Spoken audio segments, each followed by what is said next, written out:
Joining us now, DeKeither Stamps, Public Service Commissioner for Mississippi's Central District. Commissioner, good to see you. Thanks for coming in. Hey, thanks for the invitation. I appreciate the opportunity. All right, so we've got a nuclear summit coming up here pretty soon. Mm-hmm. Tell us about that. Well, the Public Service Commission, we're working together and working hard to fulfill the goals that folks sent us here to do. And one of the things that we've really been focused on is nuclear, advancing our nuclear programs, and also being a place where investment can seek a place to invest in nuclear in Mississippi.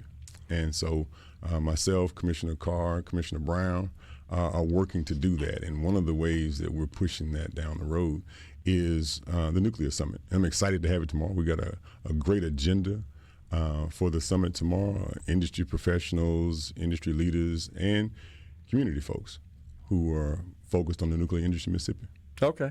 Are we seeing an interest in increasing the amount of nuclear power overall in this country? And is that coming from the traditional energy suppliers, electricity producers in this country, or are there third parties that are getting into the game? Well, it's all driven by demand.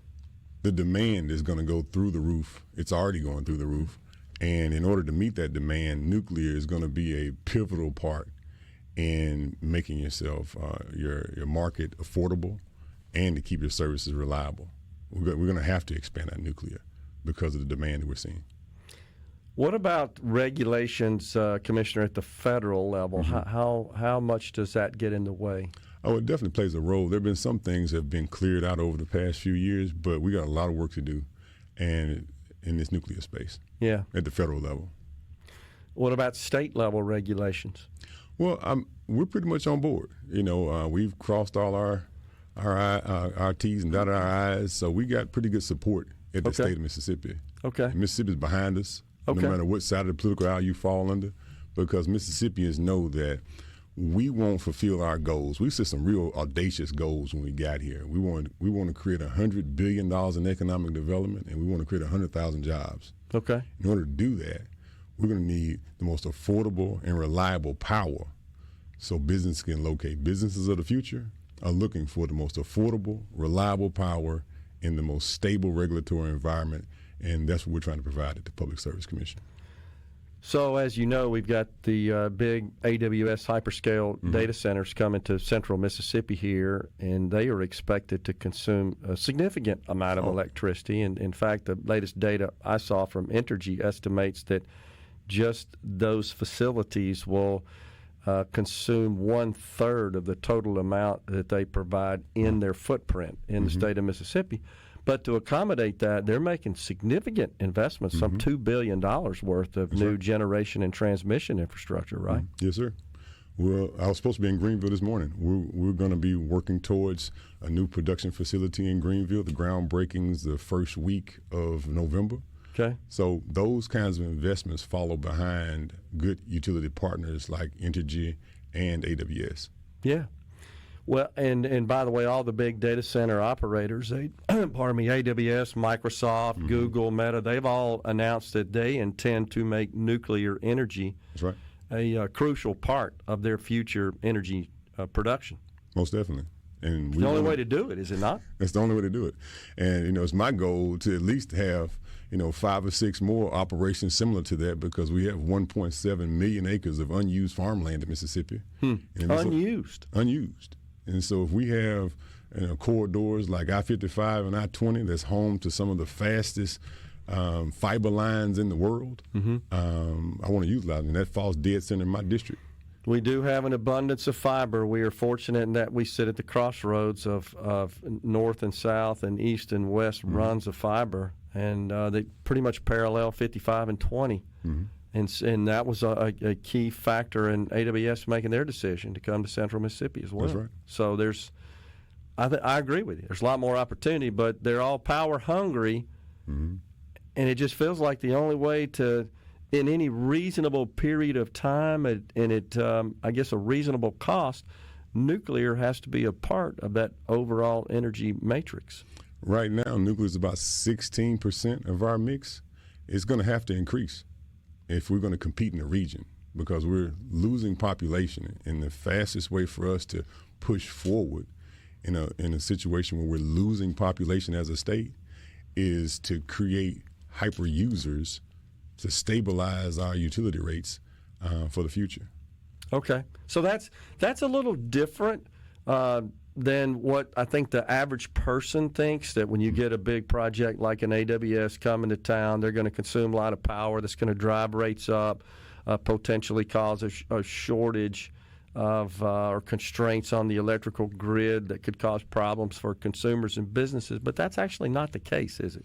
No, we're trying to put down pressure on rates and stabilizing, and when I say rates, I mean the residential rates. Yeah. We want to stabilize our commercial rates, but make it so that it puts down pressure on our residential rates. And so by these projects coming to town and companies like Entergy responded by adding to their existing electrical footprint, do we all benefit from that? Oh, most definitely. It's just like I spoke about the investment that's being made in Washington County. That's $1 billion going to Washington County, Mississippi, for more production. That's amazing. That would not have happened without smart folks coming together and working that solution. Yeah. Yeah, I'm not sure a lot of folks realize that $1 billion in Washington County, I mean in the heart of the Delta, right. Mississippi, that's really big time. It is. It's game changing, but that's just the tip of the iceberg. You know, like I said, it's my goal to get to $100 billion in economic development, and we can do that with data centers and expanding our nuclear operation. Yeah. What about the other states, Commissioner, and in particular those in the region, the adjacent states? Are they ratcheting up their focus on nuclear? We just got to outrun them. Yeah. Because if we don't outrun them, they will get the investment and we won't. That's why we got to outrun everybody. It's kind of amazing that energy and speed to market have become the top factors in many of these decisions on where to locate, where to invest by companies that are doing this. That's what they're telling us. That how fast can we get this done, and do we have the power to accommodate our needs? And do we have the regulatory environment that can accommodate that? And I think we have a business conducive regulatory framework here in Mississippi. Yes, sir. We're hearing that from these suitors, from these businesses say, yeah, we like doing business in Mississippi because it is a relatively easy place to do business. And that's one of the speed to market, I should say, issues is being able to navigate through the regulatory requirements. Some of these other states, they're very onerous, the regulatory requirements, and they take a long time to move through. Most definitely. And we're trying to be as agile as possible because we cannot allow Mississippi to not compete in the region. Well, it sounds like that's positive. So you talked about your cohort commissioners, the Northern District, Commissioner Brown, Commissioner Carr, and the South. They're all on board with this as well, I say. Those are my brothers. We get along well. We work well together. Our staffs work well together. And it's because we got some clear goals. And when you have clear goals and people of goodwill, you start to get things done. So are you guys, since you've been on the job, you guys been communicating quite a bit, sharing ideas, talking about what's working, what's not, and sort of common goals to pursue? Our offices communicate since we can't communicate directly with each other. Our offices communicate on a daily basis. Okay. But during our meetings and when we see each other at events and things, we all work well together. And I'm overjoyed with the position we're in, but I'm more appreciative of where we're about to go. Okay. We're about to take this thing through the roof. That's awesome. All right. So what about communications with statewide lawmakers, our legislature, lieutenant governor, governor, and so forth? Are they on board with this as well? I did not know this before I got elected. I really love what we're doing. Okay. I really love the space that we're in and the role I play in it. Working with the governor, lieutenant governor, and the speaker, and other members of the chairmen and on the House side and the Senate side. Everybody just leaning forward, working together. Okay. And we're going to keep working, until the bell rings. Well, it's good to hear that we've got such great positive working relationships between our commissioners and our lawmakers, especially when there's so much economic development opportunity, as you point out, but they're so reliant on, can you get the power we need to make this happen? I mean, that's what they're all saying these days. That's right. So expanding the operation at Grand Gulf, looking at other areas across the state where we can deploy nuclear power, where we can convert some things into, more expansive nuclear facilities. That's what we're going to do. No matter if you're in Tishomingo County, Hinds County, or down on the coast. we're going to look and see where we can make some changes. So tell us about the summits tomorrow, right? Tomorrow morning, 9 a.m. to 4:15, we have Mr. Scott Honeywell. He's the Vice President of the Nuclear Program at Tennessee Valley Authority. He'll be followed by Jeff Minifield. He's a U.S. Nuclear Industry Council Chairman and former NRC Commissioner.